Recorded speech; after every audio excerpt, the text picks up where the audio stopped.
Every few days, Ruben Dubene leaves his home in Free State, South Africa.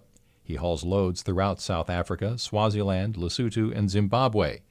He's been doing this job, sleeping in his truck, for more than 20 years. But he fears the high price of fuel could drive him out of business. His salary has not kept up. We get an increase once in 3 years, you see. So now with things going up and up and up and up, so you manage, you see now you're working for nothing like that. Dubene says soaring fuel costs are making it impossible for him to save. You've got nothing after all to put aside and say, hey, this one I'm going to use it when I'm old. Yeah, you see, I can stay at home and doing nothing. Ruben Dubene is not alone. People worldwide are dealing with the rising cost of fuel and, because it has to be transported, food too. Deliveries of items like fertilizer make it more expensive for farmers to grow their crops, and that extra cost is passed on to the consumer. Farmers, truckers, and other people around the world have taken to the streets in recent months to protest high fuel costs. In India, in France, in Britain, in Indonesia, and in Nepal, to mention a few.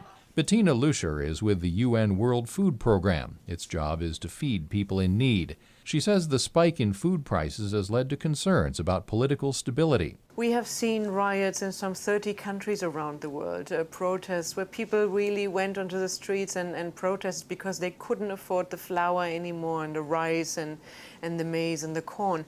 And I think that's what's concerning so many government leaders. Many people around the world are concerned about how rising fuel prices are driving up the cost of food and other necessities.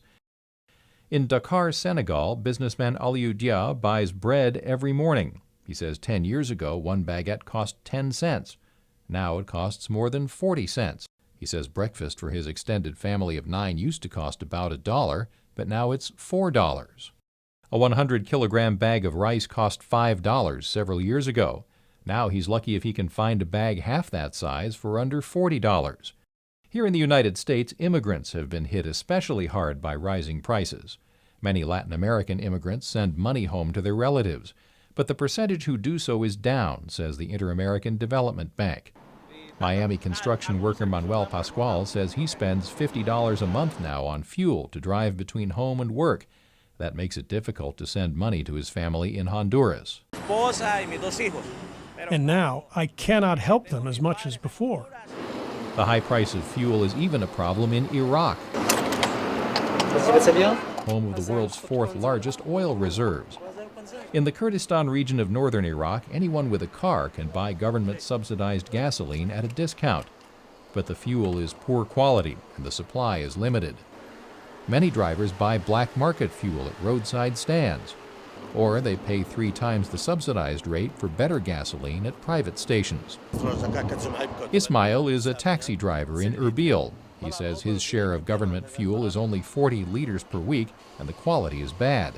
He buys more expensive gasoline at a private station, and that forces him to raise his fare, which makes it difficult for poor people to afford a ride in his taxi. So survival is difficult for Ismail and other small business people all over the world who depend on fuel. Kent Klein, VOA News, Washington.